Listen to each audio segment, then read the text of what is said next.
All right. Hi, everybody. Welcome to the uh, next installment of let's say, the second chapter of our series on Shemitah. We're finishing, I think, what I would call the theoretical portions of learning about the sabbatical year, what the system is supposed to be accomplishing, the ideal program established by God in terms of a control check, like an intervention into the normal state of affairs. Shemitah, right, intervenes in economic activity, both when it comes to agriculture and when it comes to credit, right, the lending of money.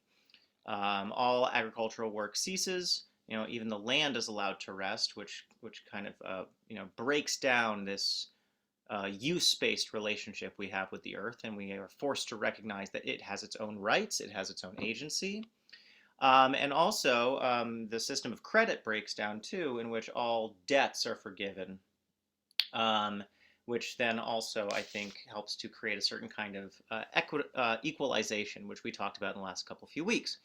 Tonight, we're going to talk about the Jubilee year, the Yovel, which is the, let's say, Shemitah squared.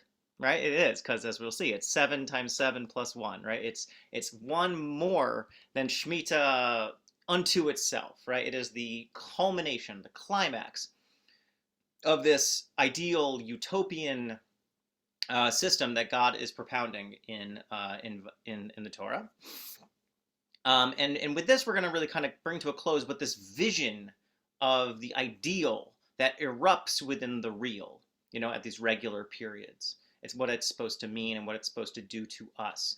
But as I think, the historically minded amongst us know, but also if you've read the Mishnah Torah, Rambam acknowledges this as well. Shemitah and Yovel don't really get a chance to really be practiced so much because, we lose sovereignty and we lose autonomy in the land, so we don't have a chance to practice them. But besides that, when we pick it up again after Purim, when we go, I think, to the final sections of this mini series or maxi series on Shemitah, we're going to actually look at when the ideal meets the real. We're going to look at the ways in which Shemitah has been practiced in the real world. First, we're going to look at what's called the prosbul and heter iska, right? The way in which the rabbis managed to keep the economic and credit-based system going, and whether it was able to in some way still smuggle in the ideal. And then lastly, I think as the kind of final thing, we're going to look at the way in which Shemitah itself was practiced, when the Jewish settlement was established in the land of Palestine. And we'll look at the heter mechira, right, the allowance that Rav Kook and other rabbis made in terms of what it means to have some kind of agricultural activity, acknowledging kind of the distance between what exists in the real world and the vision we have of the ideal. But still, I think we're going to see the ways in which halacha provides certain means of negotiation, and kind of see the way in which halacha functions as this system that tries to hold two things at the same time: this vision of the way the world should be or could be, but at the same time to hold that within the world as it is, and how those two things can be in dialogue with each other. And we'll see if maybe that's even like a productive model to talk about other aspects of halacha, the ways in which we can kind of hold this parallax view, right, of both the world as it could be and the world as it is. So back to tonight's topic, though. Tonight we'll be talking about the Yovel, the 50th year of the 49th year cycle, right? I don't know if you ever read The Hitchhiker's Guide to the Galaxy. This is a sop to my fellow nerds. But as the books progressed in the series, it was called the Increasingly Inaccurate Hitchhiker's Trilogy, because there were 5 books in the series. So the original plan was there to be 3, and then he just couldn't stop writing them. So similarly, maybe, Lahavdil, God set out a system of 7, which, as we talked about, is the number of completion. It's the number of the natural order. No, except for, yes, 42 for Douglas Adams, but 49 for us. So we have 7, right, which is the number of the natural order, number of completion. And then we have, actually, I think we mentioned this before, Brit Mila, right? Circumcision is on which day of a child's life? The eighth, The 8th day, right? Which is 7 plus 1. the Because fun. it too is an intervention into the natural, right? Whereas the Greeks, the Hellenists, idealized, divinized the natural order and the human body. We don't have that kind of, to divinize the human body, as we know, is idolatry, right? So the eighth day indicates a distance of sorts, or a kind of a critical relationship with this divinization of nature. Similarly, Yovel, right, is 7 times 7, right, which is 49. And Rambam's very clear about this because it's not clear from the pasuk. It's the 50th year, so it's 1 plus. Back to humorous British or Commonwealth authors in genre fiction. Terry Pratchett, in his Discworld series, says actually that the color of magic is octarine, which is the 8th color of the 7-color spectrum. Yeah, Renee. So does that mean that the Jubilee Yovel, right? Mm-hmm. Is it? Yeah. Does that mean it's some kind of like some kind of covenant happens? Yeah. Keep that language of covenant. We're gonna go back to that. Okay, so but in a very kind of surprising way. But you're saying like Brit Milah is Yovel, or like the Shemitah Yovel industrial complex or anti-industrial complex. Is that like some kind of covenant? And the answer is, the answer might surprise you. Doctors don't want you to know this, right? Like it's it's very, very exciting. So I can't believe you took away my surprise. No, I'm just kidding. That's not the thrust of this. I didn't mean to. You intuited quite well, and we'll see. Actually, we'll get there. Although I think maybe in a way that maybe you weren't expecting. So without further ado, let's jump into the sources. I really let this get away from me. It is so long. But we're not going to do everything inside. Don't worry. And I'll give you the link for the source sheet later. Okay, so let's look at just the kernel text of Yovel, right? So we're going to basically stay largely within Bahar, right? Vayikra chapter 25, which gives us, like we see Shemitah pops up in a few places as we studied before, but Yovel really kind of is here. This is the kernel for Yovel. So let's look at this. So who wants to read in the English? Lauren. Okay, I'll read. Okay, Renee. Oh, it's Lauren? No, Renee. Okay, just a minute, I gotta take my glasses. You shall count off 7 weeks of years, 7 times 7 years. Right, so Shabbat originally, as we see this, right, every day of the week after Shacharis, we say a special psalm for the day. We say Hayom Yom Rishon B'Shabbat, Hayom Yom Sheni B'Shabbat. And it's like a sweet midrash to say, every day actually like is partaking of the spirit of Shabbos. But the pshat of it is that Shabbat means week, right? So Sheva Shabbatot Shanim, right? 7 Shabboses of years, i.e., 7 groups of 7 of years. Okay, so that the period of 7 weeks of years gives you literally actually the Hebrew says times, like years. we say like in multiplication, it's like 7 times 7. Pa'amim literally means times, like instances of. I just think that's cool. Then you shall sound the horn loud. In the 7th month, on the 10th day of the month, the day of atonement, so that's Yom Kippur, right? Mm-hmm. You shall have the horn sounded throughout your land. Okay, so we have implicit relationships tied. Remember, Shemitah, we saw the language of Shemitah really points to it being like Shabbos, right? That's what we talked about last week. What is the Torah tying Yovel to? Yom Kippur. Yom Kippur, right? Literally, the shofar is sounded on Yom Kippur, right? Think of the end of Yom Kippur, the catharsis, the release, of sounding the shofar, Shana Haba B'Yerushalayim, right? Next year in Jerusalem, right? So something about Yom Kippur thematically is related to Yovel too. Not just a coincidence of date, right? Something Yom Kippur-y is happening in the Jubilee. Yom Kippur also associated with the number 50 in Kabbalah, especially too. But also, it's 50 days after the beginning of. No, never mind. Okay. Shall I continue? Yeah, please.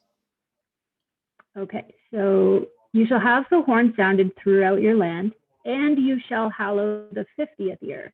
You shall proclaim release throughout the land for all its inhabitants. It shall be a jubilee for you. Each of you shall return to your holding, and each of you shall return to your family. Okay, so who is that pasuk addressed to?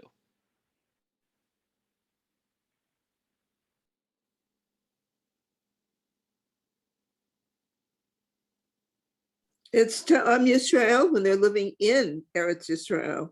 Okay, good. So what? There's a right. We're going to look at the different meanings of the word Yovel soon, but we have two words that are used here. It's very important. Kidashtem shnat chamishim shana kratem dror ba'aretz. Right. Proclaim. We're going to leave this word untranslated. Dror. Right. Like dror yikra levenu levat.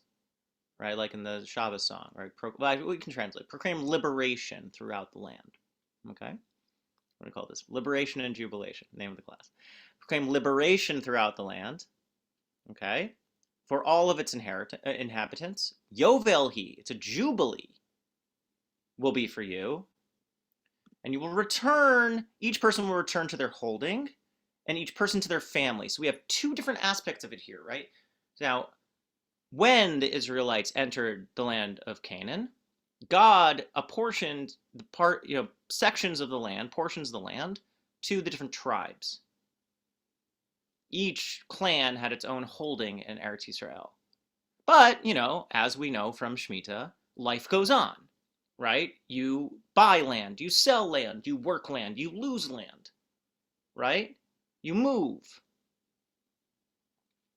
So at Jubilee, the original apportioning returns. People are able to go back to, or people are supposed to, go back to where their clan, right, their family, originally was given a holding in Eretz Yisrael. That's el achuzato. But then if that's the case, what's v'ish el mishpachto? Each person to their family.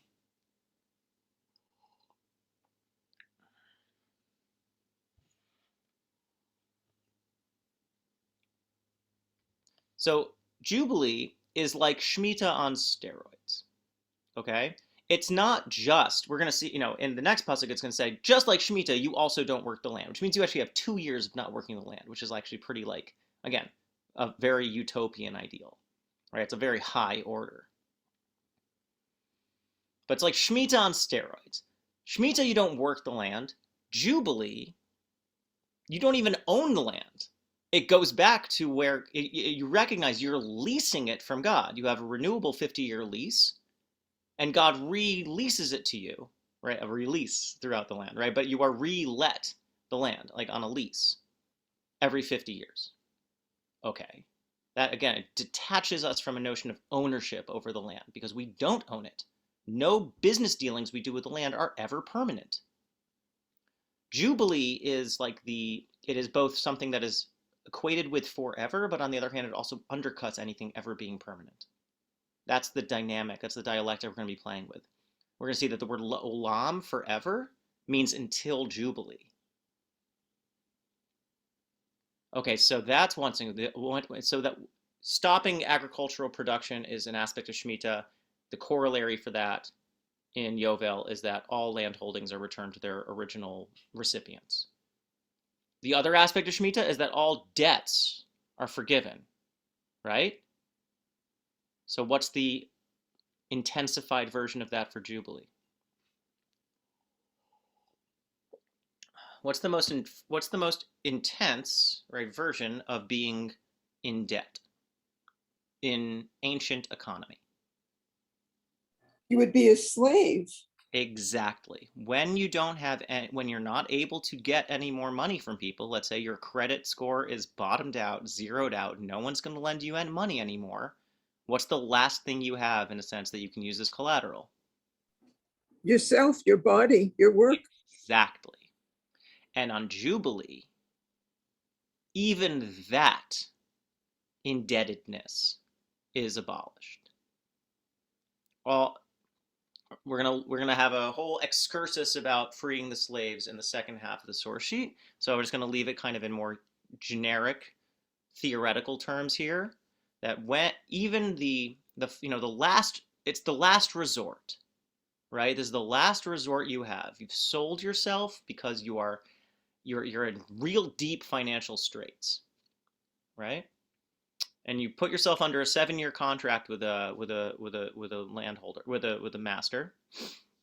You haven't made money back yet, though. At the end of 7 years, you actually decide to re-up, and you get the thing, right? And you get nailed to the doorpost, and it says, we're going to look at this later, but it says you're supposed to, that you have, you've sold yourself in perpetuity, but at Jubilee, you're freed. Okay, so that's what I want to kind of make very clear, is that the Yovel is structurally similar to Shemitah, but taken even farther. Shemitah interrupts the utilitarian relationship we have with the land by making us stop using the earth as a tool. And it forces us to recognize that we are equals in that relationship mediated by God. And that human credit and debt relationships are also ceased, to show us actually that we have to stop objectifying and using others towards our own end. With Jubilee, the notion that you can even possess the land is exploded, because all land contracts are shown to be renewable leases established by God, not by humans. We never get to dominate the land, in truth. It's not even yours. And then also, that the most basic, and I don't mean like simple, I mean the most like primordial relationship of human resources, right, of which you are using a human being for labor, is shown to also not be something that you can ever rely on fully, because that too is only, again, a renewable lease. No one can own the earth, and no one can own the body.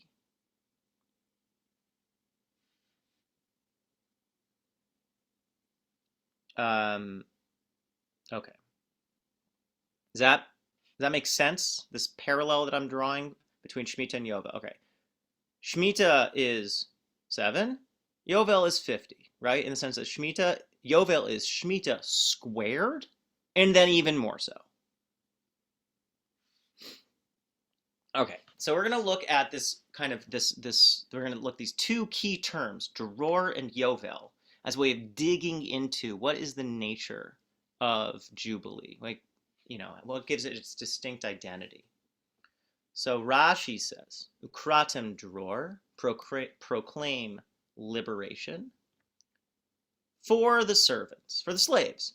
Bein nirtza ben shelo chalulo sheshanim mishe nimkar. This is in two cases, right, in terms of Hebrew slaves. One case is that if you are in the middle of your 7-year term and Jubilee comes, you are freed.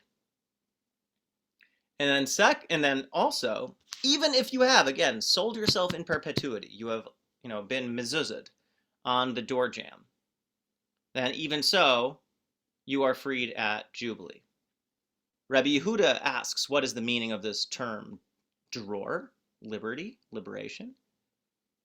This is very interesting. He digs into the proposed etymology of the word. Kimidayar be daira, like somebody living in a residency, like a daira, like an apartment, a flat, right? Like dira in modern Hebrew. Shedar bechol makom shehu rotzeh ve'eno bershut achirim. You're a vagabond, right? That you can live wherever you want, and you're not determined by other people's authority, other people's control. Okay? Like, it's somebody who's, like somebody who takes a year, off, and is like crashing in Airbnbs or whatever, right? The opposite model, what are you freed from? Well, when you have sold yourself into slavery, you don't get to control where you live. You don't get to determine your schedule.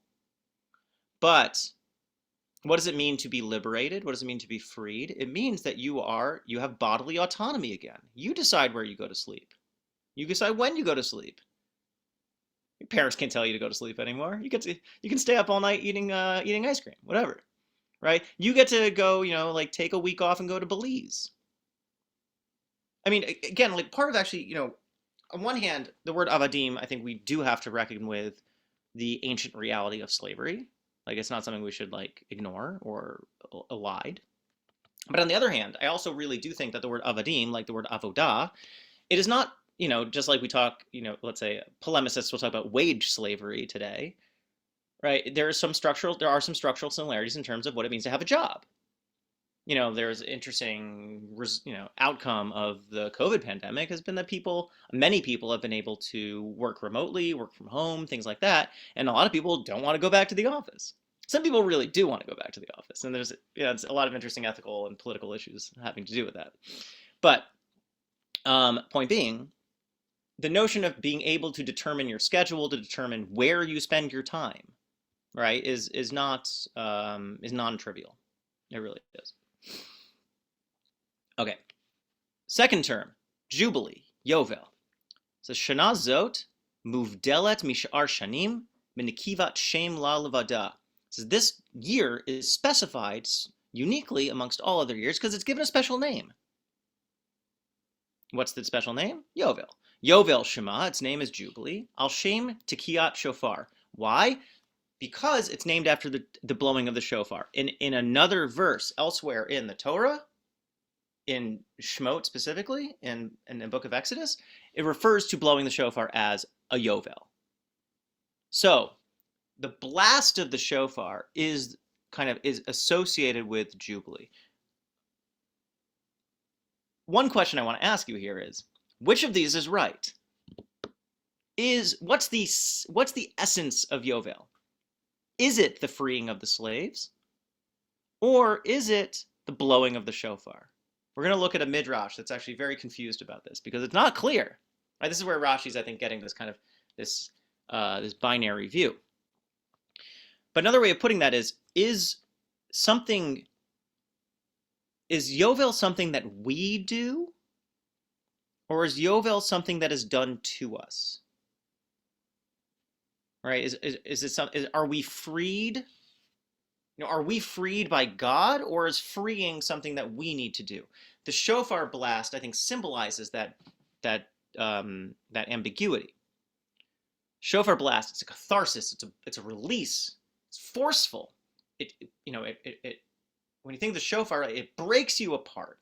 It shatters chains. It blows you into the future.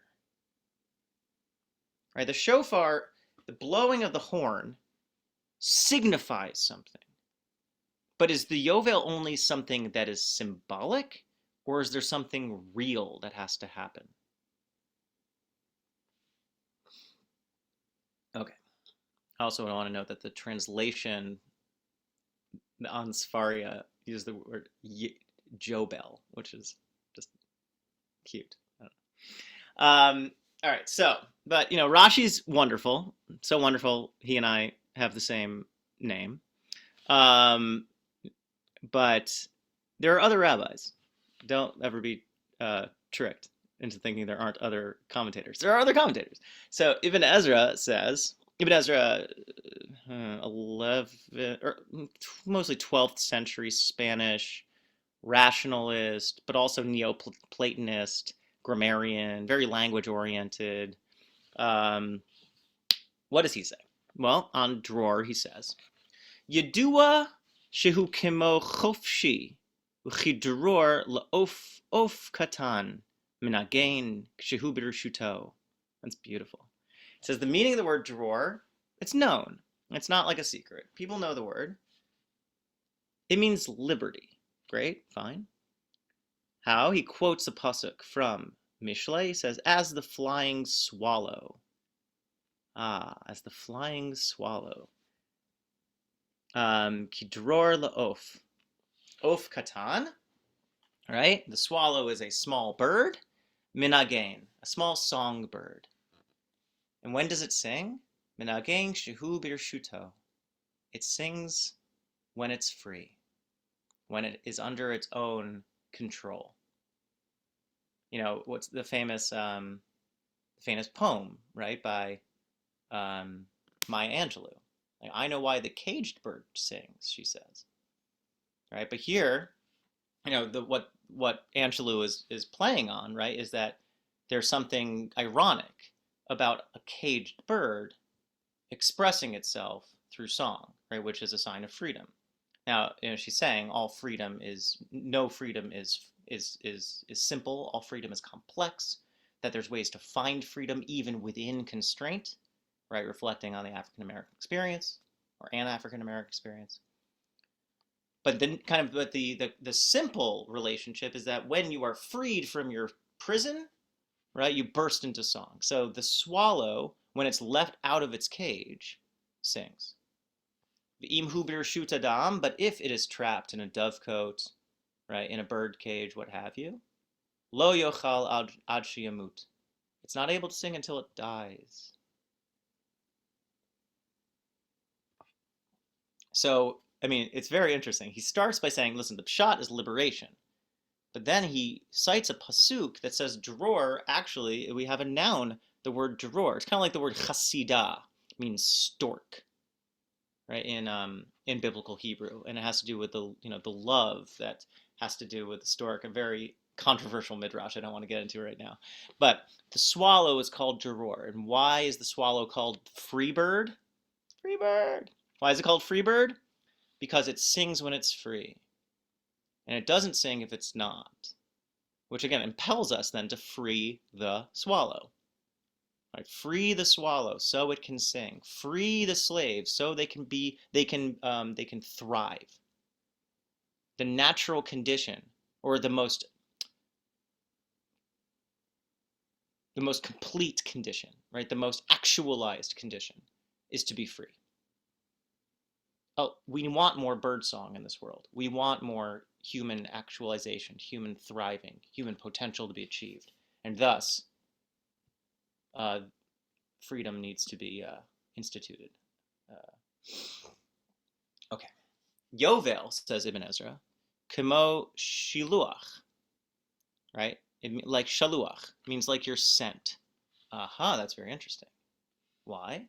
Chazal amru sheperush Yovel kavesh, o keves, v'araya shofrot yovelim v'nikra'ah hashana b'shem hashofar.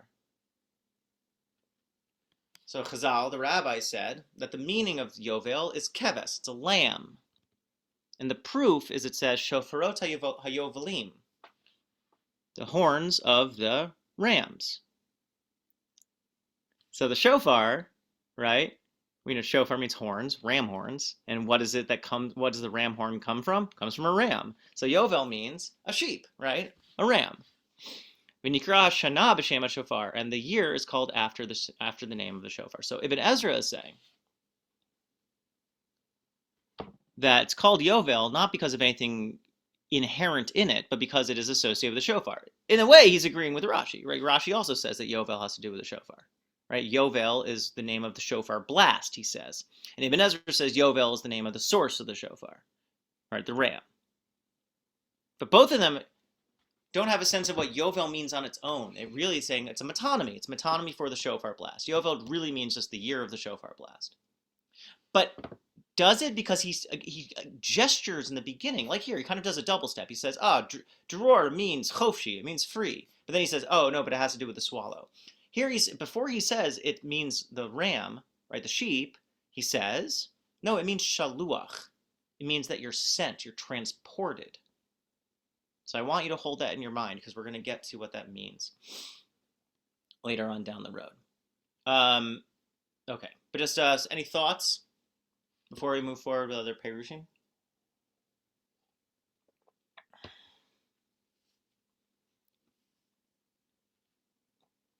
Okay, so we are exploring here, right, the twin terminology of dror and yovel. That these two terms, right, dror yikra, Karat dror ba'aretz l'chol yeshveh, right, proclaim liberation throughout the land for all of its inhabitants, and that's called yovel.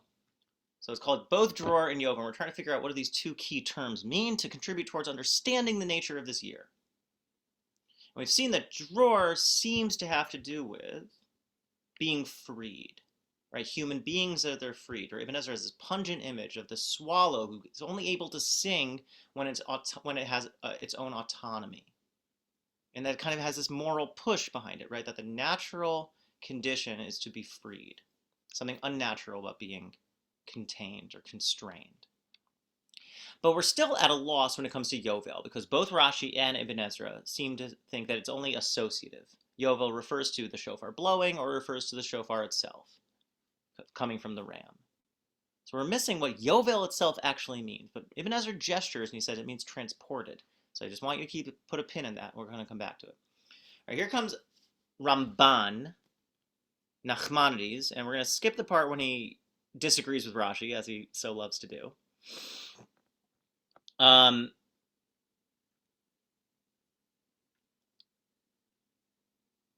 So then he disagrees with Ibn Ezra. I want to get to the end in which he says, here we go. Sorry, I went a little too far. He says,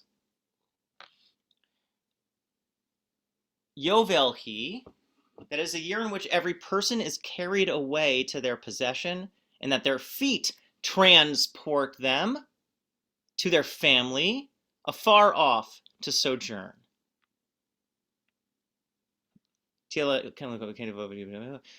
Right. What does Yovel mean? It means to return. Why? We go back to Ibn Ezra. He was hinting at it in his first suggestion. He said it means to be sent. So Yovel means to move. It means motion. I want to put a pin in that. I want to focus on that for a second, because motion is the essence of change. Right? So when something is in a static, I'm going to use the word state here, but static means state-like, right? When something's static, it doesn't move. It's frozen, it's reified, right? It can't change.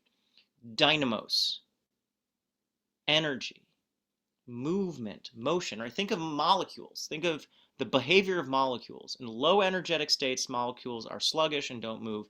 High energetic states, right? Adding heat, something like that, right, to a system, molecules start bouncing around, right? That's how bubbling water works, steam, etc. You start gushing forth and everything, right? Change, motion means change. Yovel is an intervention into a static situation in which change starts to happen. But it's a certain kind of change because it is a return to something to its source. Here again, I think we hear the resonances of Yom Kippur.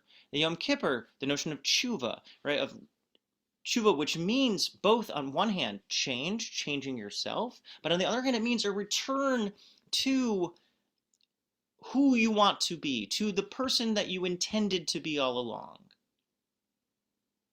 Right? It's both on one hand something new, but on the other hand a return to something old. Yovel captures that dichotomy. Yovel is a motion, a revolution. The revolution, right, is on one hand an overturning of something, a complete radical change to society. But revolution also means a circle that goes around to its beginning. Right? The Earth revolves around the sun. The moon revolves around the Earth. Right? Orbits bring you back to your source, bring you back to the origin.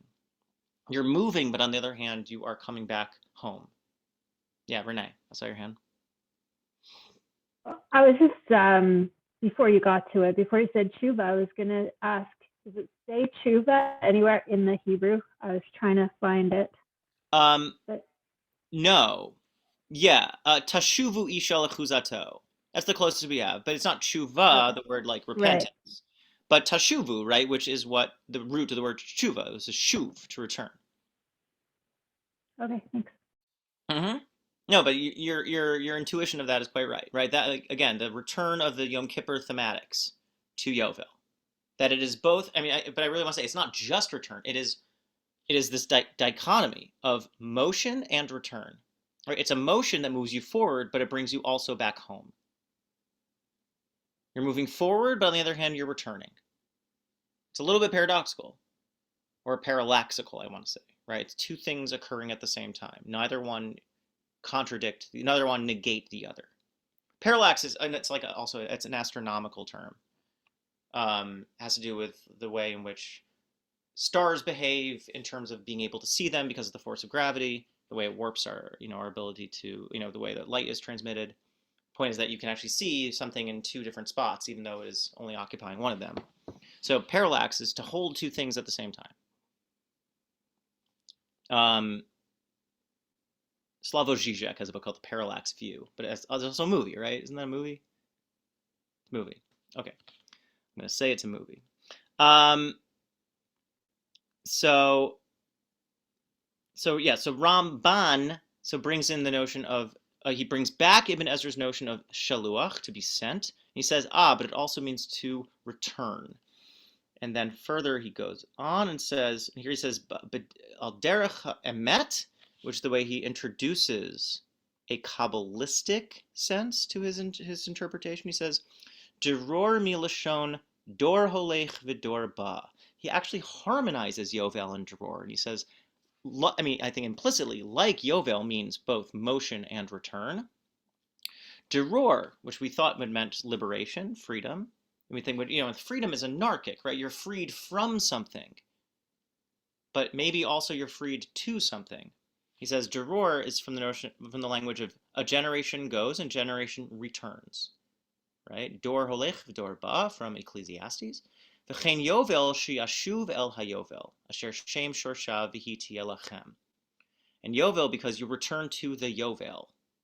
And here we go back to its association with Yom Kippur. I don't want to go too deep into this, but the fact that the horn is blown on Yom Kippur, which signifies Yovel, is again not an accident. Yom Kippur is like Yovel, associated with the number 50. Why? Associated with the 50 gates of wisdom, which are associated with the Sphira of Bina, which is the cosmic mother. So Yovel and Yom Kippur are a change in yourself that brings you back in some way to something elemental within yourself, to your ultimate source. Now, spiritually, that means like back to your ideal vision of yourself, to your neshama, to your soul. Cosmically, metaphysically, returning to the cosmic source, to the cosmic womb, to the mythical mother, as it were. I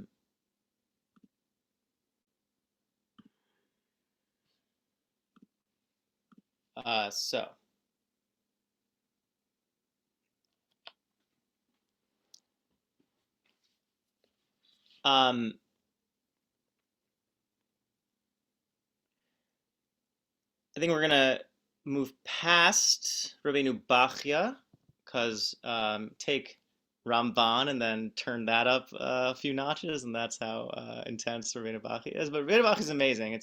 He's one of the first Pardes commentators. He wrote a commentary that's structured in 4 different levels, beginning with the let's say the literary meaning, the contextual meaning, and then moving your way through allegory and midrash, and then finally to Kabbalah.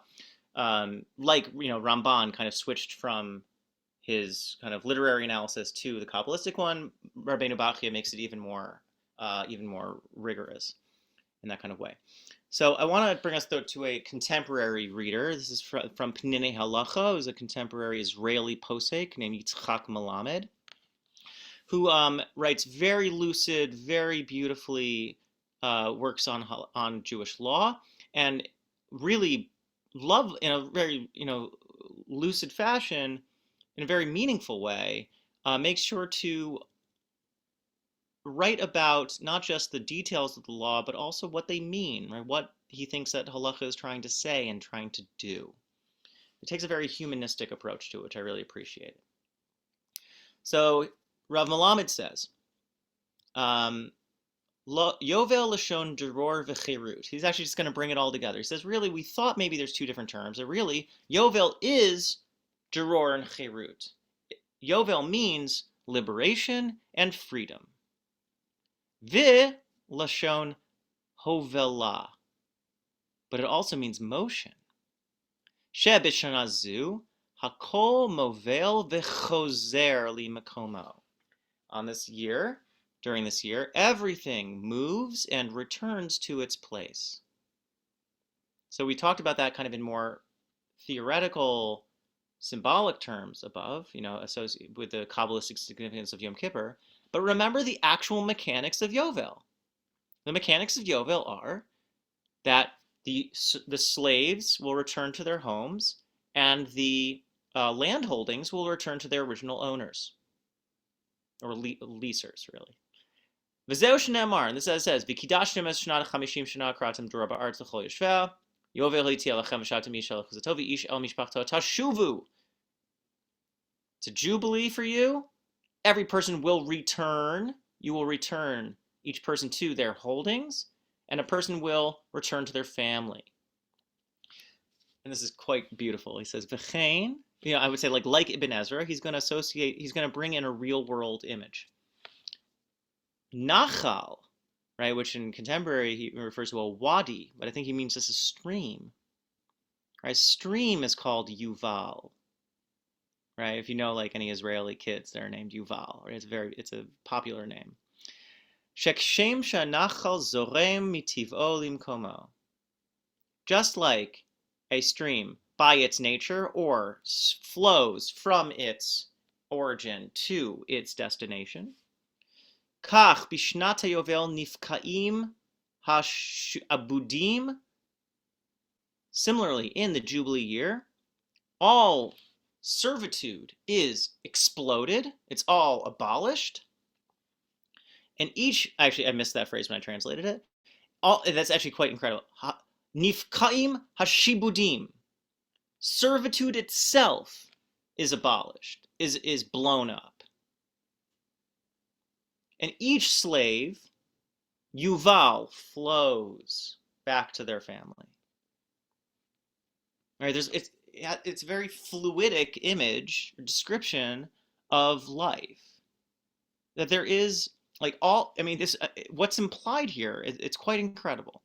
What's implied here is that Jubilee is not, and we were talking about Shemitah as a kind of corrective to the potential for exploitation in human economic relationships, whether with the environment or with other human beings. But Jubilee pushes that even further and says all of these relationships of exploitation, working the land, working your kinsman, your fellow human being, it's a strain. It's like stretching a rubber band. And you need continuous tension to keep those ends apart. But if you were just to let it go, it would snap back and return to where it's supposed to be. All of these relationships of exploitation, whether they be agricultural, agronomical, or enslavements of other human beings, are unnatural, such that when that relationship is removed, nifkayim hashibudim, when all exploitative relationships are abolished, you don't need to do anything else because people will actually return to where they're supposed to be. They will return to their kinship, right, to these fellow relationships they have, social support, their tribe, their clan, their kin networks. They return to places in which they are taken care of, not places in which they're used. So on one hand, Yovel is a revolution in terms of being a complete overturning of human society. The basic aspects of what it means to have civilization, right? Farming the land, using the earth, and using each other. But it's also a revolution in the sense of it's things and people returning to home, returning to their place of origin, to where they're supposed to be. It's the path of least resistance for people to be free, says God.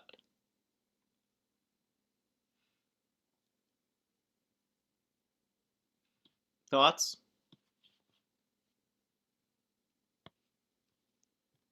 Okay. I'm going to take that as enthusiastic agreement. So here's the Midrash, and here what we have is Rabbi Yehuda confused and Rabbi Yossi confused. They're both confused because, kind of like Shabbat, the question is, let's say you don't light Shabbos candles. Does Shabbat still happen? The answer is obviously yes, of course. But here the question is, if you're supposed to blow the shofar on the 10th day of Tishrei, or on Yom Kippur, what if you don't blow it? Does Jubilee still happen? Or another way of putting it is, says Rabbi Yossi, what if you don't free the slaves? Does Yovel still happen? And the answer is yes. And they quote the pasuk. It says, Yovel he. Yes, Jubilee happens. Jubilee is. It occurs. But they're both kind of highlighting that it is an ambivalent object because it needs some kind of involvement for it to be not just to happen, but to be actualized. What I find very striking, though, as we get to the end, he says, it's possible for there to be Jubilee without freeing the slaves, says Rabbi Yossi. And that's why we have the pasuk about the shofar. Why is it possible for there to be Jubilee without freeing the slaves? Don't look at the English. Just think about it for a second. How could it be possible for there to be Jubilee without freeing the slaves? I would think it's the equivalent of being Mechalel Shabbos. Like you didn't do what you were supposed to do. It's Okay. still Jubilee, Sure. but you didn't do it. Just like on Shabbat, it's still Shabbat, Right, but even it's if possible. you transgressed it. It's possible to do Shabbos though without changing your life at all.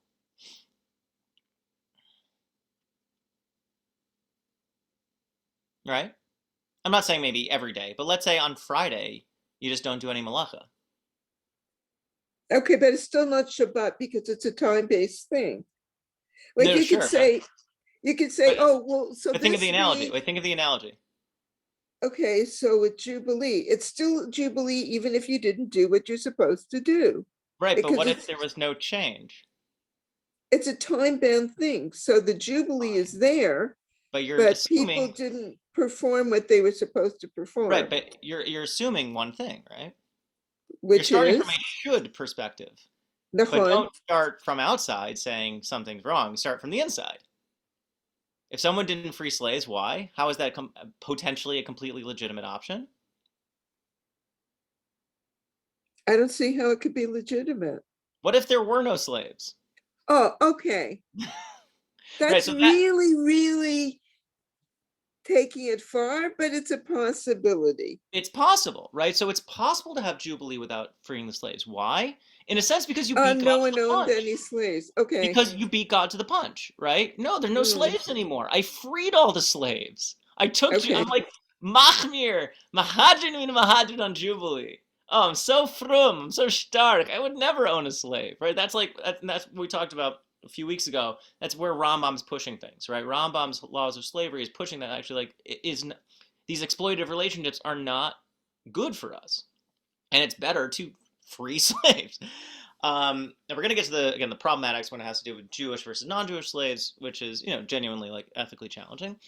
But let's just kind of stay in the theoretical zone here. If you beat God to the punch, as it were, and you freed all the slaves in the 49th year, just because you know what, it's not good to have them, then you can still, Jubilee still occurs without that. But you can always find a shofar. Mm. Right? Like shofars are around. You can get a shofar, right? So Rabbi Yossi says you can't really have Jubilee without blowing the shofar because there's no reason for you not to. So another way of putting it is freeing the slaves is a conditional need. It's contingent, right? It's contingent on you being already in an unethical situation or a less than ideal situation of owning someone's body, someone's labor, etc., having rights to it. But when it comes to the shofar is actually strictly about producing something. It's producing a certain kind of sound that is supposed to, in Rambam's language, when referring to Elul, blast us, like an alarm clock, shake us awake, move us. Change depends on motion, to move you from where you were to where else you could be. To shift you so you can reflect critically on where you've been. You need the shofar because we need to be blasted out of where we are. We need to be moved. Okay. Wouldn't it still be Yovel though, even though Yeah, it would not be. the time?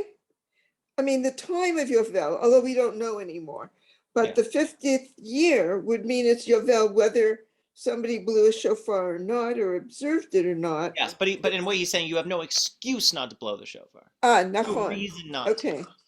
But yes, it's still Yovel. Even if you don't declare it, it's still Yovel. Now, here comes a very interesting Dvar Acher. It says Dvar Acher, Tkiyat shofar tluya b'veit din. Right, it's the base din, right? It's the court, the rabbinic court that is responsible for blowing the shofar. Right? It's, actually we're going to see a disagreement about this in a second. He says it is a corporate, communal responsibility to blow the shofar, but the task of freeing the slaves is dependent on each and every one of us. That's something that is up to you. And that means then that, if you have already done that, then there's nothing left to do. Except for, cease agricultural work and make sure that you hear the shofar. Rambam, says it's a mitzvah aseh, it's a positive commandment to blow the shofar on Yom Kippur, the year of Yovel. And this mitzvah is transmitted right into the hands of the Beit Din first, he says, but not entirely. It's first. It says, Vavarta shofar trua, fine. V'chol yachid v'yachid chayav litkoa. But it's not just the court that needs to blow. Each and every individual actually needs to blow them for themselves as well. So the shofar is doing something important such that Rambam is saying it's not just something passively that just has to happen factually out there. Oh, I know that the Beis Din blew the shofar. I know that objectively. But rather, it is subjectively, right, in your experience, something that you need to not just receive theoretically, but actively participate in. You need to blow that shofar. You need to take up that horn and proclaim liberation throughout the land. I think Rambam has a notion in which every individual is not just implicated in Jubilee, but needs to be an active and willing participant in the work in this year of liberation. You can't just be carried by the stream as it flows home, right? It's a beautiful image that Ramban, that Rav Melamed was talking about, the Jubilee as this kind of, again, you let go of all of our constraints and we flow on home. But Rambam's saying, there's something spiritually true about that, but it's a dangerous precedent to set, to say that just your soul will carry you along with it. That's not the case. We need to still be actively engaged and contributing ourselves, our bodies, our energy, our will, our volition, right? Our intention into this work, into this year. Okay.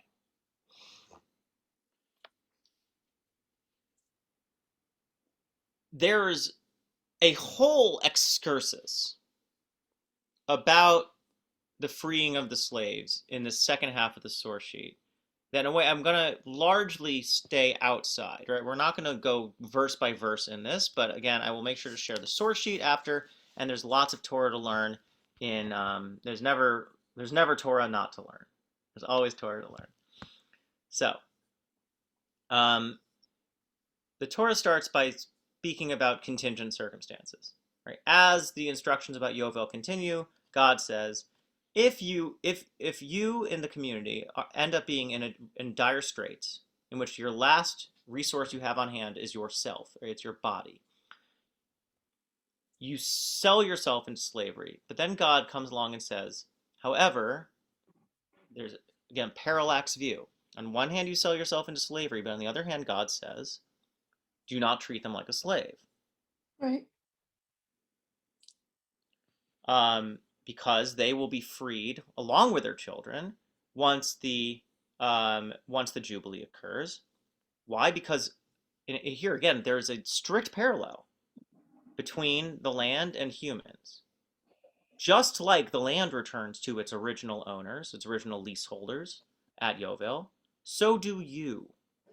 You also return to your original leaseholders, i.e. to your family holdings, you get to go home. You get to go home at the Yovel. Ki avadaihem, because all pretenses towards ownership of land or human beings is false. Because whose slaves are we really? Even if you are free, we are God's slaves. So any of our selling ourselves or being bought and sold always is done under the pretenses of God's ultimate directorship. of God's ultimate ownership. Ki avadaihem asher hotzeti otam me'eretz Mitzrayim. They're my slaves. I freed them from Egypt. In a way, God said, like, I bought them. They're mine now. But to be God's slave is to be free. I know that sounds like very Orwellian, but what I mean to say is to be a slave of God's is not to be a slave like we understand it, not to be a wage slave, not to be an employee, but rather it is to be a radically different relationship that is towards our liberation, towards our actualization. It is radically different, right? God is not like a king of human flesh, of flesh and blood. And thus, any relationship to God is not like a human relationship at all.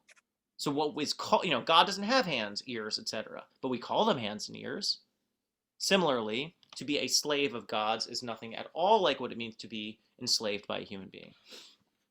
I freed them from Eretz Mitzrayim.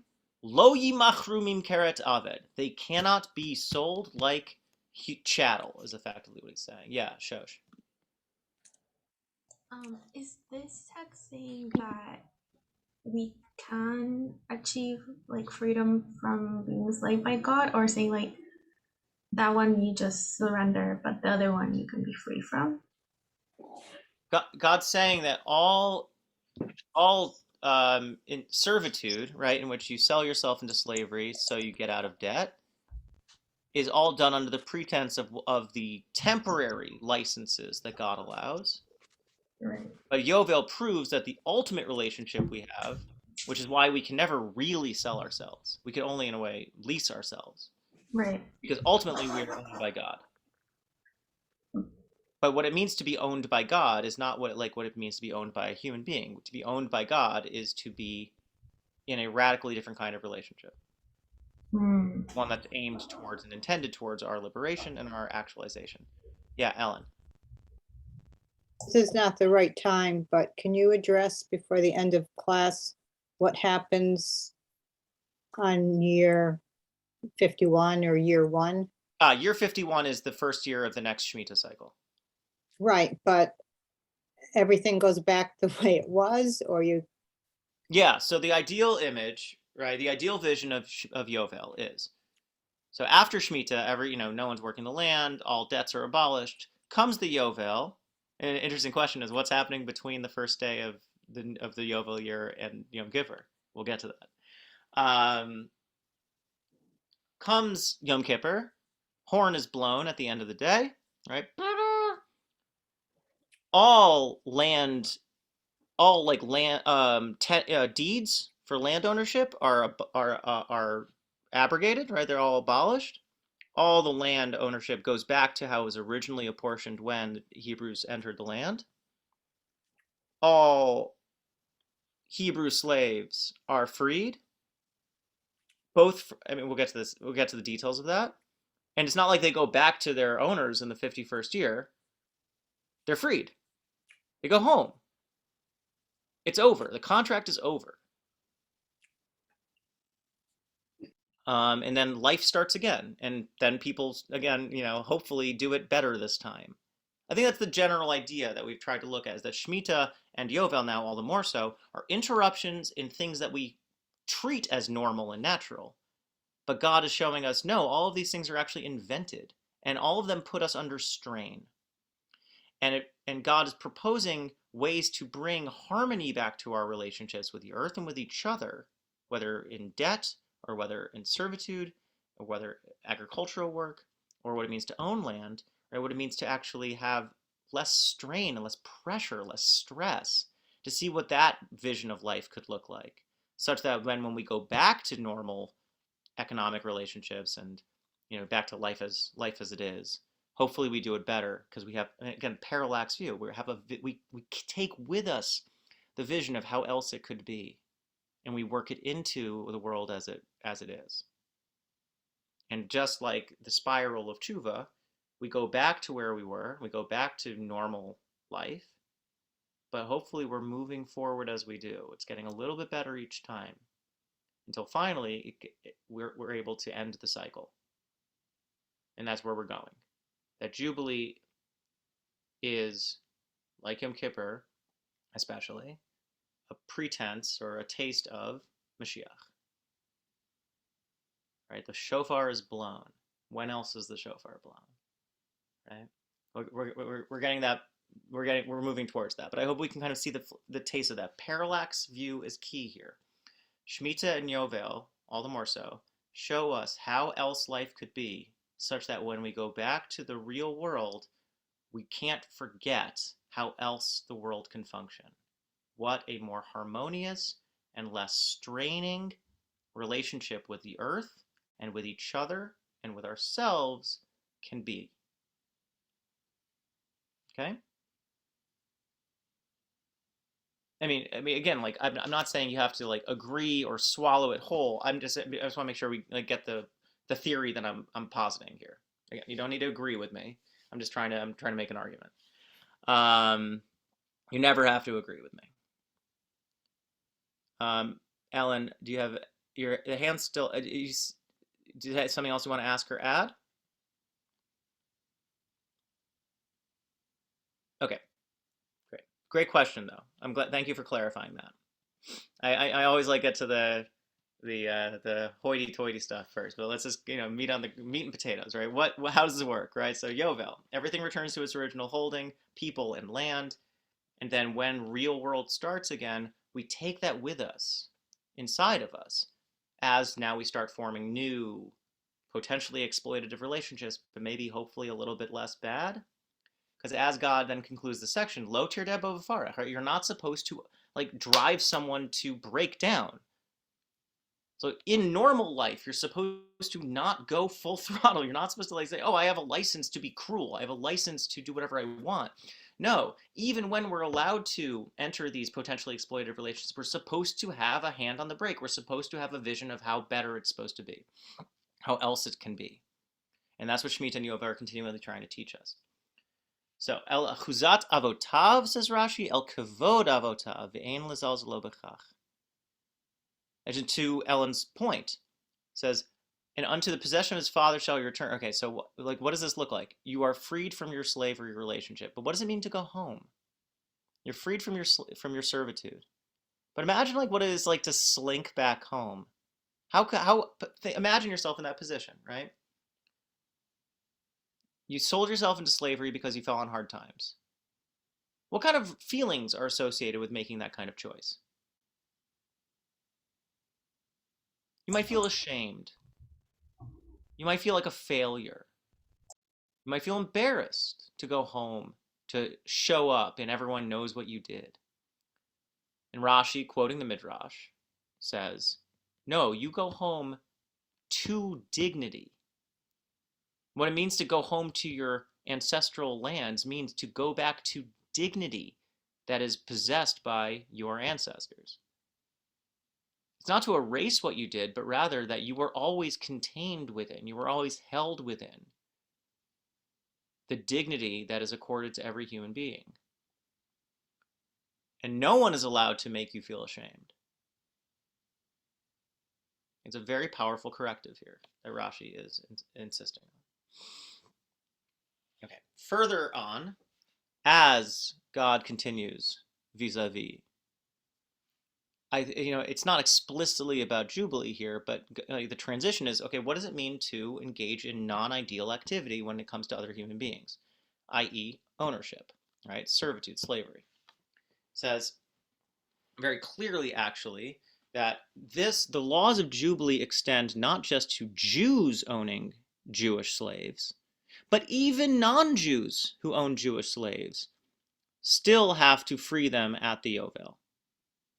Now, it's very interesting. I mean, the commentaries make clear this refers to non-Jews living within Jewish-controlled areas, because otherwise they wouldn't be following Torah, right? So if you are a Jewish slave owned by a non-Jew in, the Vatican City, whatever, right? They're not going to free you when Jubilee comes. And I think maybe going back to the Midrash is what happens, is there still Jubilee even if the slaves aren't freed? I think it recognizes there's something true about Jubilee beyond, in a way, what we're able to accomplish. There's something spiritually true about it. That even if, I know why the caged birds sing, even if your body is not freed, I think in a way the implication is Jubilee is still real. you are still freed, even if maybe it doesn't look like you are. But ideally, if the non-Jew living in a Jewish controlled area becomes wealthy enough to basically, set up shop, then come the Yovel, they need to free the Jewish slave as well. And when you sell yourself in that kind of way, it has to be understood that you are selling yourself until the Jubilee, right? So it gets marked off, and it has a whole accounting thing here, which we're not going to get into the weeds. But again, God insists, it is to me that the Israelites are servants. They are my servants, whom I freed from the land of Egypt. I, your God. All human exploitative relationships are stories that we tell that are functional but are not true. So this is a very interesting kind of tangent we're going to take, but you'll be very surprised by this. So we're getting to that, Lauren. Have no fear. Let's pay attention to this pasuk. All right. Vayidaber Hashem Moshe v'Aaron. God said to Moses and Aaron. This is Shmos chapter 6, right? So this is Israelites are in the midst of being enslaved, right? We're just getting into the plagues. Vayitzavim el bnei Yisrael v'el Paro, commanding regarding Israelites and Pharaoh, the king of Egypt, l'hotzia bnei Yisrael me'eretz Mitzrayim, to set free, to send forth the Israelites from the land of Egypt. Who is the pasuk directed towards?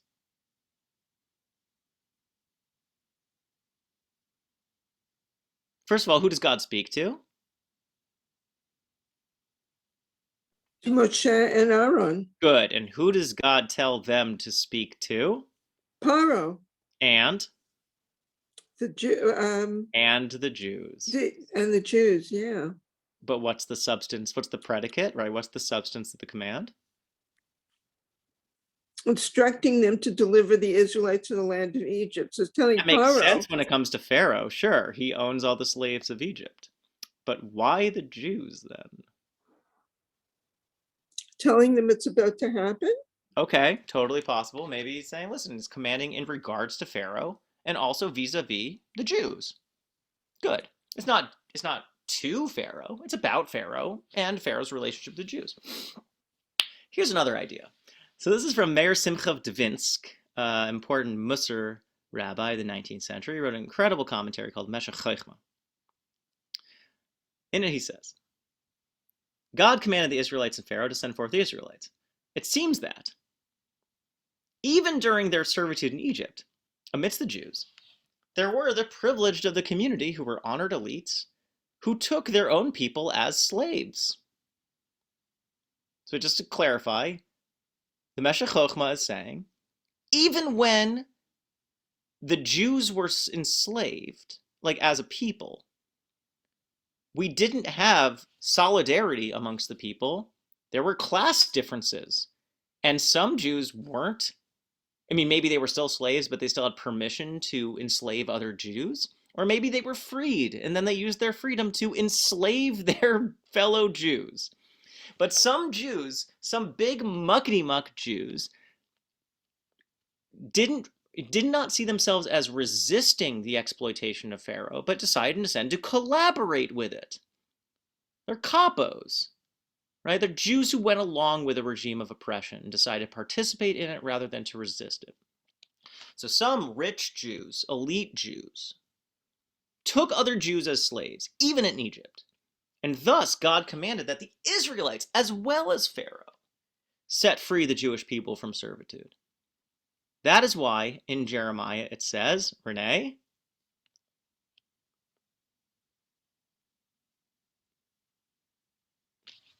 just read the quote.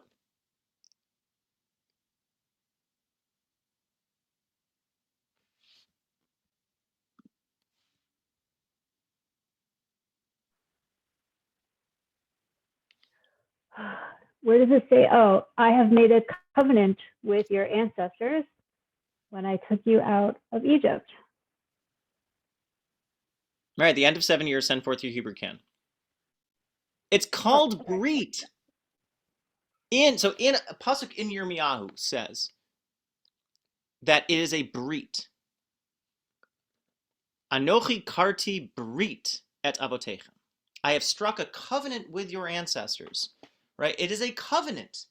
Shemitah and Yovel are not just things that happen. They are agreements made with the people as a whole and how this works, how society works, how the world needs to work. And it can't just be something passive. I mean, the mayor Simcha of Devinsk makes this very clear and says it's not just that we need to involve ourselves because it's the right thing to do. We're implicated in this. We're implicated in what it means to help to create a less free world, a more oppressive world, a more exploitative world. It's a covenant with us too.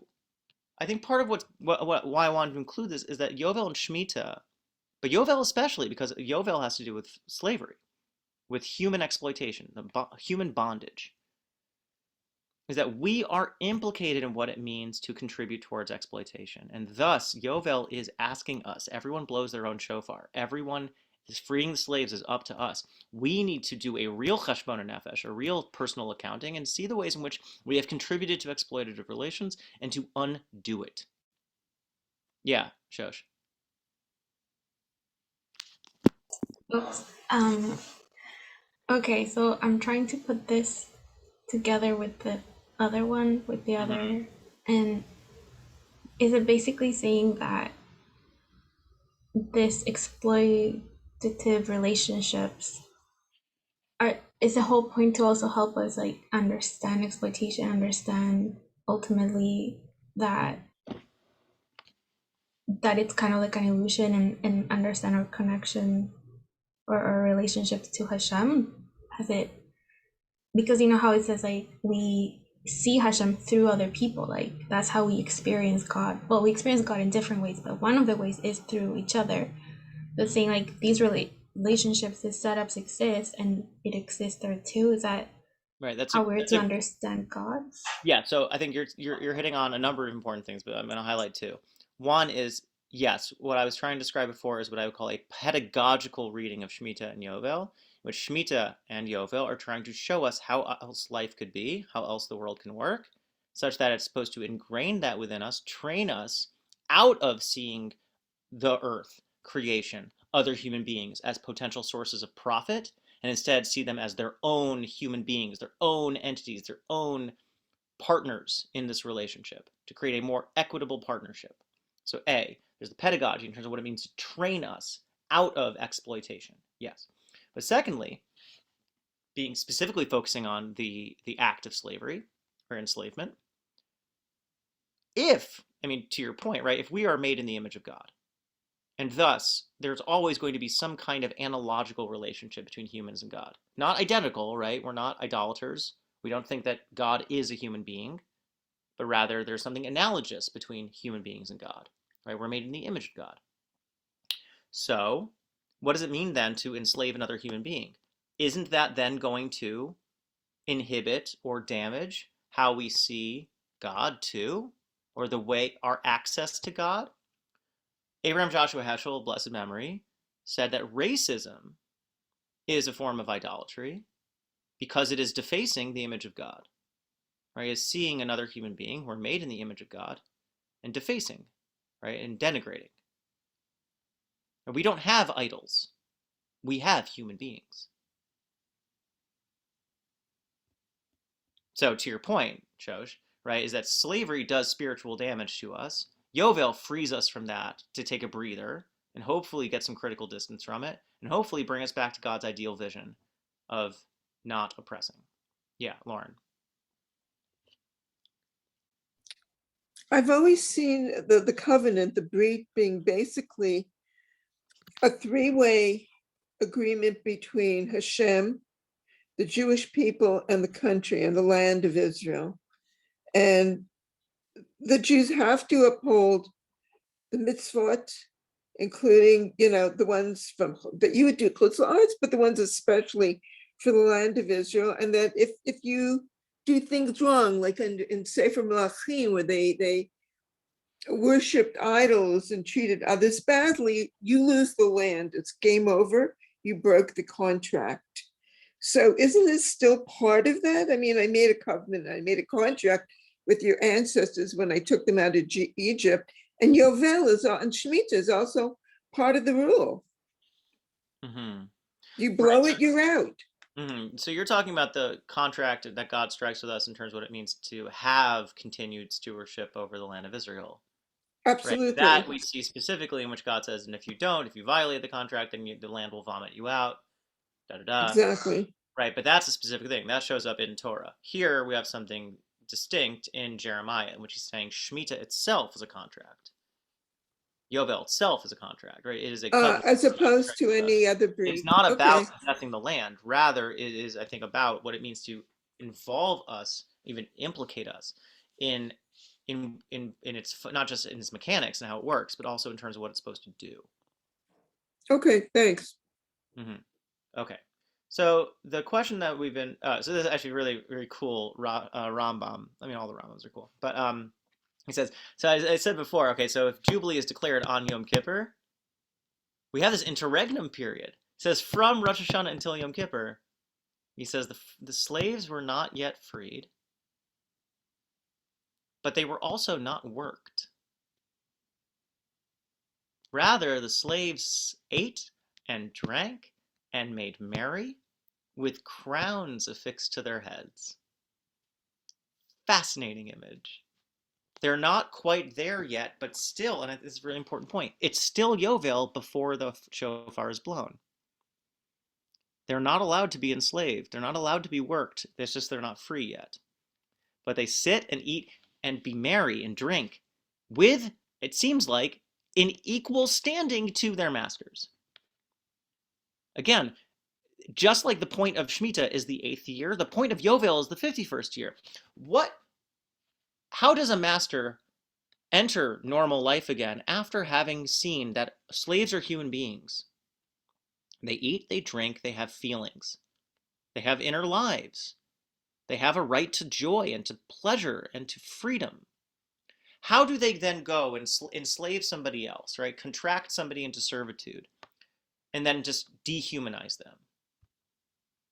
Hopefully, Shemitah and Yovel, ideally, I'm saying, Shemitah and Yovel are designed to undo the ways in which we have learned to reduce people to means and see them again as their own free entities. That it's a human being that you are forcing to work. And hopefully that means that if you are forced to take a slave again, let's say because someone sells themselves to you, that you're not able to forget, that imprinted in your consciousness, what a slave looks like when they're free. That they're a human being just like you. Okay, so here's and again, I think we're going to largely do this outside because we're running short on time. But here are the verses in terms of non-Jewish slaves. And we actually gestured to this before, in which Rabbi Akiva infamously says in the Talmud that it's actually a obligation to retain ownership of non-Jewish slaves in perpetuity, that you're not supposed to free them, which, really click nish off my noggin, right? It makes me feel very uncomfortable. I think in some, again, but I'm serious about what it means to have an honest accounting of Torah, and also a notion in which Torah is painting a vision of what the ideal can be, but within the constraints of what the real is. Right? So it has an ability, God is able to communicate certain, you cannot tell people things that they can't hear. So God is able to push the Jews into what it means to chip away at the ways in which we exploit each other by having Jewish slavery be, a 7-year contract. And even then, if you renew that contract forever, as we're about to look at soon, that still is then still constrained by the Yovel, which sets Jewish slaves free. And that even applies even if you sell yourself to a non-Jewish owner, as long as, again, we're in a Jewish society. But we still have this, the problem of the non-Jewish slave, in the sense that it kind of has a sense of like chattel slavery ownership. And it says specifically, you may keep them as possession for your children. Now, actually, again, there's like push and pull. Rashi says You can have them as possession for your children, but you're not commanded to hand them down to your children. You can let the terms expire if you're, you don't need to force them into your children's ownership. So again, it's not like it is shoved down our throats that you need to keep them in perpetual slavery, but you're allowed to retain them for to be transmitted to your children's ownership, for them to inherit as property for all time. Le'olam bahem ta'avodu, right? Forever will they work. Le'olam. Okay. Now, where else does le'olam show up? Well, let's go back to the plan mechanics of Jewish slavery. If you decide to re-up your contract at the end of 7-year term, then, famously, right, you take them before God, or other people translate before the judge, right? Elohim can also mean judge. You're brought to the doorpost, right? And a master pierces your ear against the doorpost to kind of like attach you to this household, right? And then he shall remain his master's slave forever. Le'olam. Le'olam. Le'olam. Comes the rabbinic interpretation. What does le'olam mean? Ad ha-yovel. Le'olam means forever doesn't mean forever, forever, forever. It means until the Jubilee year. That's when forever ends. Forever is never forever. Jubilee, again, shows us what permanent, only God can have something permanently. No human being can have something permanently. Maybe it just means forever for real. No, because it says every person returns to their ancestral family. We saw that before in Leviticus 25. Right? 50 years is what forever really means. And you shouldn't even be enslaved all 50 years. Rather, you should be worked until the Yovel. So if you were sold in year 43, 7 years later, you're freed. It's not like it's not like you're enslaved for 50 years. You're enslaved until the Jubilee year. Okay. So then maybe le'olam for a non-Jewish slave also means for Yovel. Until Yovel. Sadly, not. Gemara says, maybe you can say, just like with a Jewish slave, that just like an ancestral field returns to its owners in the Yovel, so too a Canaanite slave, a non-Jewish slave, returns to his prior owners in the Jubilee. Maybe, that contract is abolished. And, if that guy's dead, then he's done. He's out. He's free. But the verse says, of them you may take your slaves forever. So the verse specifies le'olam behem ta'avodu. So because the verse says le'olam, it means that it's forever. But you can come right back and say, like Tosfot are about to, but with the Jewish slave, when it says forever, it means until the Jubilee. So why isn't it Jubilee here? And the answer, he says, is because it wouldn't then have spoken of the returning of the land holdings. It wouldn't have said that in addition to land holdings. If the intention of the pasuk was that the non-Jewish slave and the land holdings work the same, i.e. they go back to their original owner, then it wouldn't have said you work them forever. To add in that phrase, you work them forever, means it's something on top of the return mechanism of the land holdings. And then it's not the case that it's parallel to the Jewish slave ownership. So it seems that, in the authoritative rabbinic reading of this pasuk, that while le'olam means until the Jubilee for the Jewish slave, le'olam means in perpetuity for the non-Jewish slave. But the question I want to leave us with, vis-a-vis the Jubilee, is if forever can ever really mean forever. Forever? Forever ever? The claim I've been arguing throughout is that Jubilee undercuts any notion of permanency when it comes to human relations, whether with the earth or with other human beings.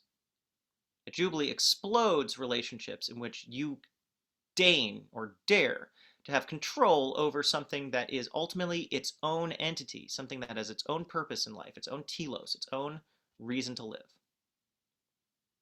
That Jubilee intervenes in those relationships and separates us from the human bondage. And I think, per what Shosh was adding before, slavery doesn't just, as Hegel said famously, right? Slavery, master-slave dialectic is that to be enslaved is obviously an oppression.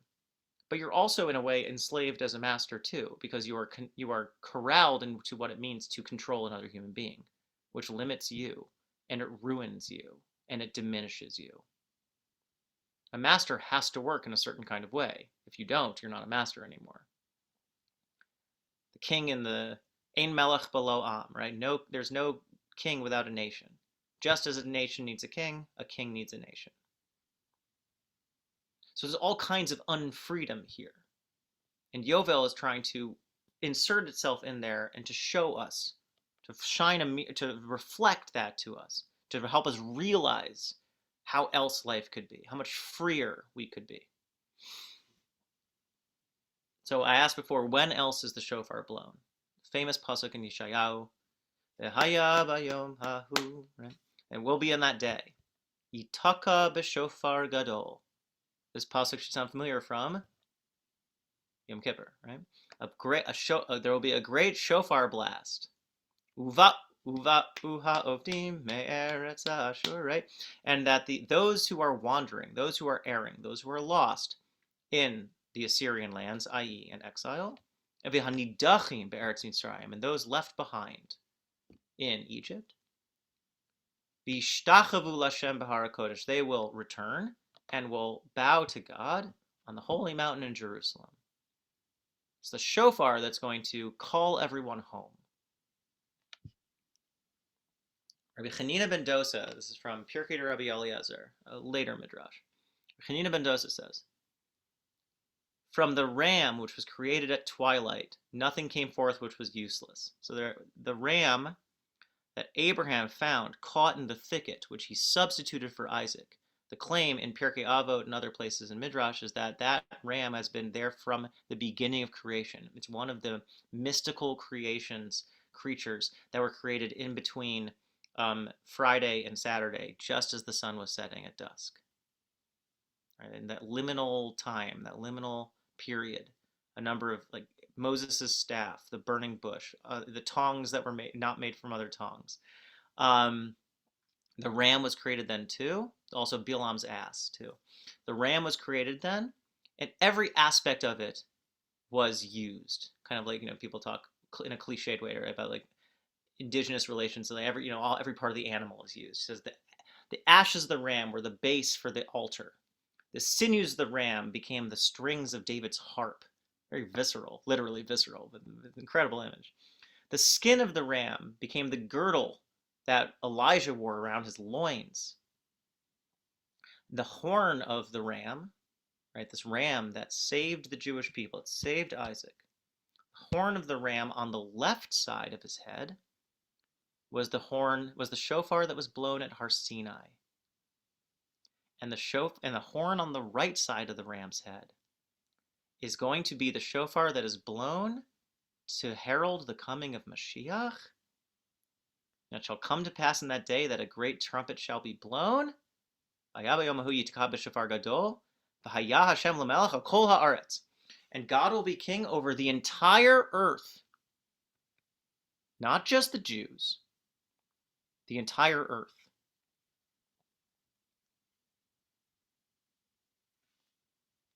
In a second midrash from Ecclesiastes Rabbah, we see, all the streams flow to the sea. Kol nechalim holchim el hayam.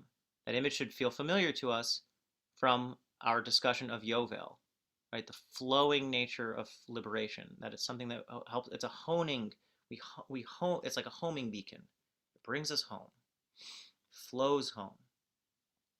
All the streams flow to the sea. All of Israel gather together in Jerusalem. They go up at the time of the festival each and every year, but the sea is never full. There's always room for more people to come. Rav Shmuel Bar Chova said, and Rav Acha says 4 cubits space between each of them, etc. The idea is that when the Jews would come to Mount Zion at the holidays to show themselves before God, there was always enough space. It says, but it shall, to the place Israel gathers in this world, there they shall gather in the world to come, in the time to come, as it said, and shall be, the great horn shall be blown, they shall come. Those that were lost in the land of Assyria, those that were dispersed in the land of Egypt, they shall worship God in the holy mountain, Jerusalem. So here we have, I think, a specific image in terms of the flow, right? The way in which Yovel is a calling of the Jews home to the mountain. But I think there's some tension here too that I try to call witness to in the prior text. That we saw this contrast between the particular vision of liberation for the Jewish slave, as that forever really means until Jubilee, but for the non-Jewish slave, forever really means forever, forever. But I think the claim I want to make here is that Jubilee itself is incomplete, and it reflects the incomplete nature of redemption. Shemitah is always followed by the 8th year. Yovel is always followed by the 51st year. We're in a dialectic, right? We're in a state in which we're caught between two contradictory things, but they're both true and they're both real. And the secret, I think the way out, says God, is a parallax, being able to see the two things at the same time. Shemitah has us realize and learn what a less exploitative relationship with the earth can look like, what a less exploitative relationship of economic relations can look like. Yovel forces us to see that land ownership itself is already a destructive fiction. And that land is only really ever just given to us to borrow, to lease by God. And we can never really own the earth. And that we can never really own each other either. But still, there's still a sliver, there's still a sliver of that that's not completed, because we are then allowed to retain ownership of non-Jewish slaves. So there's a redemption that is yet to come. I'm sorry in a way to hit the nail on the head here, but I have tried, in these 2 years of these classes to I think to start with a presumption of our own ability to be sophisticated, and I think in our own ability to take things seriously and not to feel like we need to hide from things. This is a challenging thing to look at face on, because it does say that there is a kind of exploitation that is allowed to perpetuate when it comes to non-Jewish slave ownership.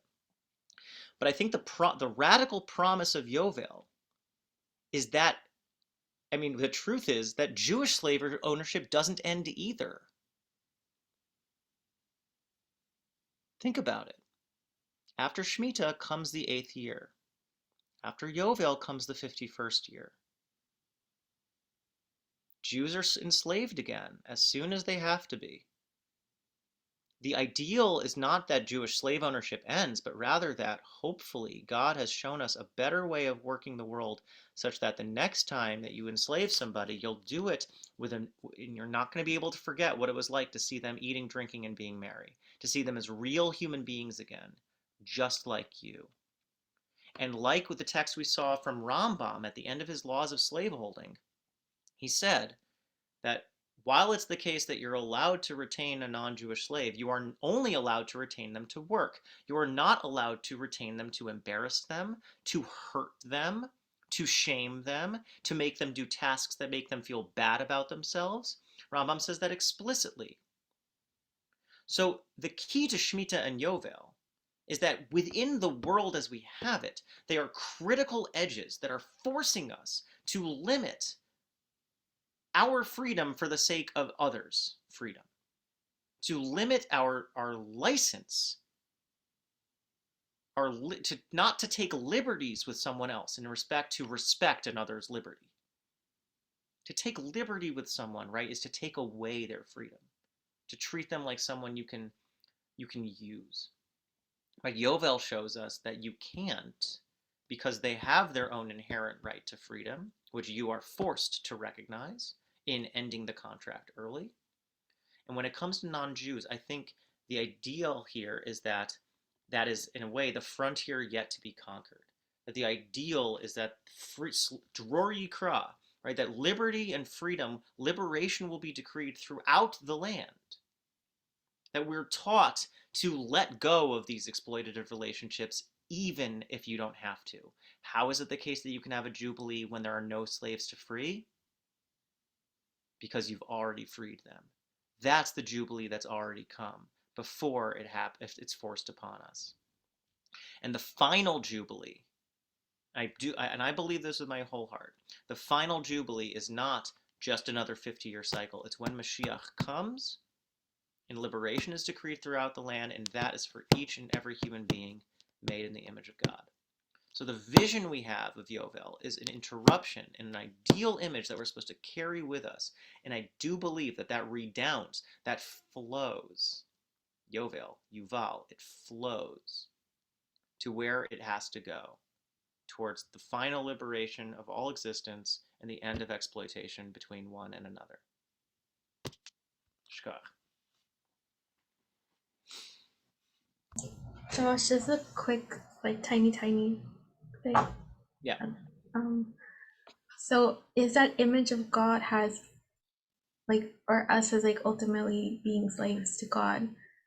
So in a sense, like it's not that it doesn't matter, but like the enslavement that we can face here on earth is almost insignificant compared to that. Is that also a disruption, or is that how we're meant to see like I that don't think it's ultimate vision? insignificant. I don't think it's insignificant. I think it is fictive, right? It's like it's not true, but it's fun. It works, right? Like Right. you can enslave somebody, and you can do Yes, no, I know, but I'm saying, but does that mean that because you're saying like towards the end, like that's a disruption in the world that we're facing, but in terms of our relationship to Hashem, is that also a disruption, or is that just Right. how it is? Yeah. So in a way, it's like I think part of the point is saying like the image of the ideal in a way. It's not the libertarian image of like, oh, actually, we're all unfettered, untied. We're not responsible to anyone except for just what we want, right? That's the libertarian vision of freedom. Whereas God is saying, no, actually, what it means to end exploitation is to realize the true relationships that we have, which is one of being a slave to God. But being a slave to, it's not then that you're just free just to do whatever you want, but rather you are freed to have to rediscover your true responsibilities, right? Not to take liberties with somebody else, but rather discover your primary responsibility to live up to God's ideal image of us, which is to become, which is to fulfill, to bring justice to the world, to be a light to the nations, right? Like the what it means to be free is to mean to be freed to become better, not to be free to do whatever. Okay, thank you. Mm-hmm. But I think that really heightens something very important. Thanks for asking that, Shish. Okay, to the nitty gritty details, I guess. We'll have a Parsha chat Thursday. We'll be looking at Parshas Vayikra. Hope to see you there at 7:00. Shabbos services, please sign up. Shabbos Zachor this weekend. So we all need to talk about one of our responsibilities, which is to extirpate evil from the earth, to get to remember the cruelty of Amalek, and to get rid of all cruelty. Again, relevant to what we're talking about. Shemitah and Yovel are teaching us to undo the Amalek inside of us, to get rid of exploitation and cruelty. So we have to hear the special Zachor Maftir, so make sure to come to shul, to sign up to come to shul. And we will be having our special pre-Purim class on next Monday evening, which will be about V'nahafochu, the topsy-turvy nature of Purim.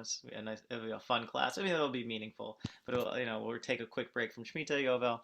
And then Purim is 16th and 17th, so we'll be having Megillah reading in the evening, and then afterwards we'll have some brews and some hot dogs around a fire in the backyard if you can stay afterwards. And then in the morning, after the morning Megillah reading, for those who feel comfortable, there will be a small Suda downstairs. We'll get you just drunk enough to go to work. So, but also just always worth saying, drinking on Purim is only meaningful and only important insofar as it adds to your freedom and it adds to your joy. It's not a responsibility in its own right. If doing other things like dancing, singing, napping, whatever gets you to that place, that's also completely legitimate. Rambam says halakhically you've fulfilled your Purim obligations if you fall asleep. So if you like napping, you're in a world, and like Freud says, right, in which opposites can be true at the same time. So v'nahafochu. Point is that no one should ever feel pressured to drink any day, but especially on Purim. Drink if it helps you, not if it hinders you. Yeah. So happy almost Purim. Shavua Tov. And thanks for being on this. Today's class was intense. It was a lot, and I hope there's something to chew on. I hope there's something to think about. It's not simple stuff. I think it lands us in this very complex place of what it means to hold at the same time, to live within the constraints of real world, but also to try to, at the same time, hold the vision of how else the world can be and to keep on striving for that. May we all strive. Good luck. Thank you. Thanks, Josh. Thanks, Josh.